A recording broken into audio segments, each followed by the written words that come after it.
내란 특검에서 계속 조사를 받고 있고요. 현재까지 알려진 바로는 질문을 계속 듣고는 있는데 진술을 거부하고 있는 그런 상황입니다. 이동학 위원님, 네. 윤 전 대통령 측이 아침에 밝힌 바에 따르면 교도관에게 부담을 주지 않기 위해서 출석을 결정했다 이렇게 설명했습니다. 이건 어떻게 해석해야 됩니까?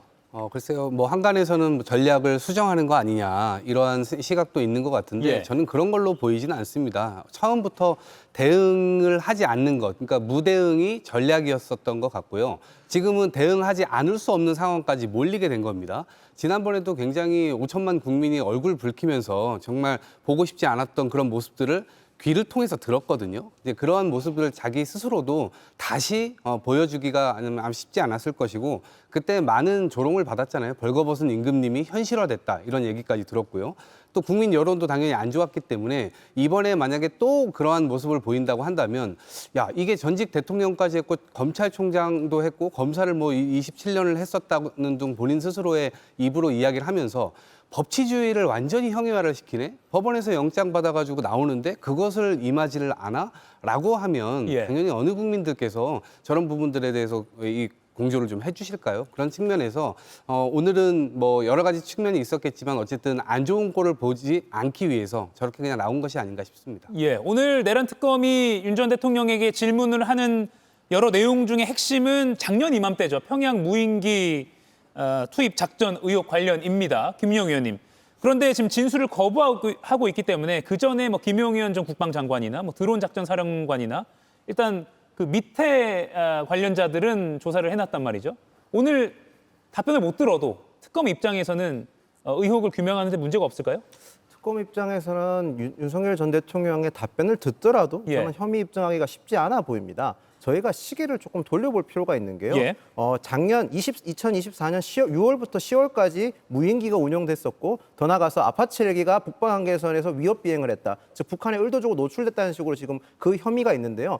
당시 시점을 봤었을 때는 북한의 오물풍선이 굉장한 도발 큰 위험이었습니다. 특히 2024년 10월 25일 같은 경우에는 북한의 오물풍선이 GPS를 이용해서 대통령실을 정밀 타격까지 했던 상황입니다. 그런 상황에서 우리 군이 어떤 대응을 했었어야 될까라는 점을 좀 짚어봐야 될 부분이 있다고 생각을 합니다.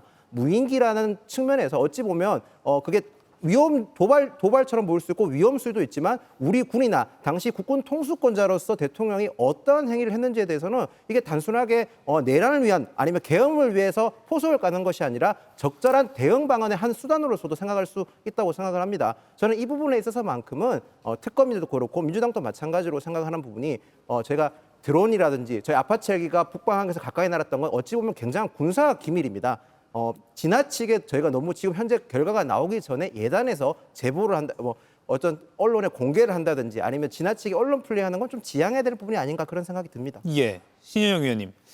지금 진술 거부에 대해서 기자들이 특검에 물었어요, 브리핑 때. 이렇게 해도 조사에 실익이 있느냐라고 물으니까 특검 측 설명이 조사에 실익이 있다. 특히 재판에 가서 양형에 이게 영향이 있을 수 있다라고 했거든요. 재판에서는 어떻게 이게 영향을 줄까요? 그럼요. 이 수사 기간 동안에 그 대하는 태도가 결국에는 피해자의 양형에는 큰 그 참작이 된다고 볼 수가 있는 것이죠. 예. 범죄에 반성을 하고 있는지 아니면 본인의 그런 범죄에 대해서 어느 정도 인정을 하는지의 태도에 따라서 워낙에 이 외환죄라는 거는 사안의 중대성이 있기 때문에 국가적인 사안이고요. 그러다 보니까 사형이나 무기징역까지 갈 수 있는 아주 양형이 큰 곳입니다. 그렇기 때문에 이런 입증에 관련된 조사에서의 진술도 중요하긴 하지만 그 피의자의 태도가 얼마나 이런 상황에 대해서 진중하게 진솔하게 그리고 반성에 대한 여지가 있는지에 따라서 중대성에 대한 양형의 차이가 있을 수 있다. 그러면서 꼭 이게 이루어져야 되는 수사의 한 절차적 과정이라고 보는 것이고요. 그런 면에서의 오늘의 윤석열 전 대통령의 그런 태도는 매우 중요한 참작이 될 것이다라고 생각이 듭니다. 예, 김기웅 의원님. 제가 짧게 말씀드리고 싶은 게 박근혜 전 대통령이나 이명박 전 대통령도 특검 관련해서 소환 조사를 하지 않았습니다. 그래서 구치소에 가는 경우도 있었는데 이게 그 참여연대 공익법센터 소장이라는 분, 이른바 진보 쪽으로 분류되는 변호사가 이런 말씀을 하셨습니다. 그러니까 명확하게 본인이 출석하지 않겠다. 이건 사실상 묵비권 아닙니까? 그럼에도 불구하고 강제로 인치하는 이 부분에 대해서는 사실상 고문과 같다는 그런 얘기도 했거든요. 특검 입장에서는 그게 사실상의 윤석열 전 대통령이 협조하지 않고 방어권 어떤 보장을 하는 부분에 있어서 본인이 적극적으로 행사하지 않음으로써 뭔가 이 사안에 대해서 회피하고 싶은 그런 어떤 인상을 주기 위한 하나의 포석으로 보지만 또 역으로 본다면 지나치게 이러한 것들이 법원에서 역반응이 날 수도 있다. 저는 그런 생각을 해봅니다. 그럼에도 불구하고 수사에는 성실히 임해야죠. 모든 국민들은 다 똑같습니다. 정말 출석을 해야 된다 그랬을 때 내가 거부하겠다? 윤석열 대통령만 예외가 될 수는 없다는 면에서는 당연히 공정하게 수사가 이루어져야 된다는 부분을 말씀드리고 싶고요. 특히나 외환죄 같은 경우에는 이 예비나 음모 그리고 방조인 경우에도 모두 처벌이 될 수 있습니다. 그렇기 때문에 그날의 뭐 합창 의장이나 아니면 드론 사령관과 어떠한 김용현 국방부 장관과의 공모관계가 있었는지 입증하는 데 있어서 지금 특검이 열심히 수사를 해야 된다라고 말씀드리겠습니다. 예. 지금 저희 양측 패널이 이렇게 엇갈리는 것처럼 오늘 출석을 두고 특검과 윤 전 대통령 측도 아침부터 장외 공방전을 펼쳤습니다. 윤석열 전 대통령 측은 협의 절차 없이 일방적으로 특검이 체포영장을 청구했다라고 했고요. 내란 특검 측은 변호인이 아니라 변호인 선임서를 아예 제출한 바가 없기 때문에 윤 전 대통령 측 변호인이라고도 할 수 없다라는 취지로 기자들에게 설명을 하기도 했습니다. 또 외환 혐의는 앞서 두 차례 6월과 7월 조사에서 충분히 조사받았다는 게 윤 전 대통령 측 입장이고요. 특검은 당시에는 수사 초기였다. 그간의 수사가 많이 이루어졌으니까 추가적으로 조사가 더 필요하다라는 입장으로 서로 맞부딪혔습니다. 김기웅 의원님, 박성재 전 장관이 어제 영장 기각됐잖아요. 이것과 관련해서도 특검이 오늘 영장 집행을 하려고 한 거다. 네. 이런 식의 윤 전 대통령 측의 주장이 있었거든요. 그러니까 두 가지가 있는 것 같습니다. 이 보면 윤석열 전 대통령에 대한 체포영장의 어떤 유효 기간이 10월 1일부터 17일까지거든요. 예. 근데 그 기간에 안 하다가 왜 오늘 했을까? 왜냐하면 박성재 법무부 장관의 영장이 기각됐습니다. 그렇다면 이슈는 이슈로 덮어야 된다는 거고 사실 내란 특검에 있어서 동력이 굉장히 상실되는 부분에 있어서 한덕수 전 총리의 영장 기각 그리고 박성재 전 법무부 장관의 영장 기각이 좀 타격이 되는 건 있거든요. 그렇다면 윤석열 전 대통령을 체포함으로써 그 많은 사람들이 체포가 된다고 하면 그 과정에서 또 옥신각신하는 부분이 있지 않겠습니까? 그러면 많은 언론이 또 주목을 할 거고 그렇다면 박성재 전 장관의 어떤 영장 기각이라는 이 뉴스가 좀 묻히는 거 아니냐. 그래서 정치적인 의도가 있을 거라고 보고 국민의힘 쪽에서는 또 어떤 생각을 하냐면 지금 김현지 실장에 대한 어떤 이슈가 점점 커지고 있는데 이 문제를 이른바 절대 존엄 현지에 대한 어떤 이슈를 좀 가리기 위한 하나의 정치적인 어떤 뭐 수단 아닌가 그런 의혹으로도 바라보고 있습니다. 예, 이동학 의원 반론하실 게 많을 것 같습니다.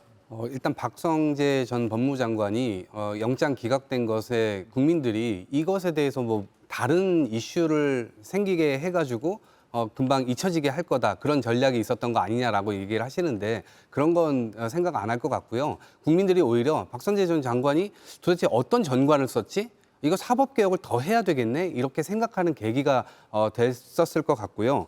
그리고 기본적으로 윤석열 전 대통령의 변호인들이라고 하시는 분들이 제가 재판도 이게 영상으로 해가지고 보니까 실제로 도움이 안 되는 얘기들을 많이 합니다. 직위원 재판부에서 지금 재판이 열리고 있는데도 윤석열 전 대통령은 출석도 안 해요. 지금 13번째 재판 나오지도 않았습니다. 그리고 한다는 얘기가 검찰들이 지금 이 수사 기소 분리에 관한 검찰개혁법과 관련돼서 반항을 하기 위해서 뭐 상복을 입고 나왔는데 지금 이 특검이 제대로 된 어떤 이 논리에 근거하지 않고 지금 어거지로 지금 서 있는 거다. 이런 식의 그 재판에서 전혀 상관없는 정치적 주장들을 막 하거든요.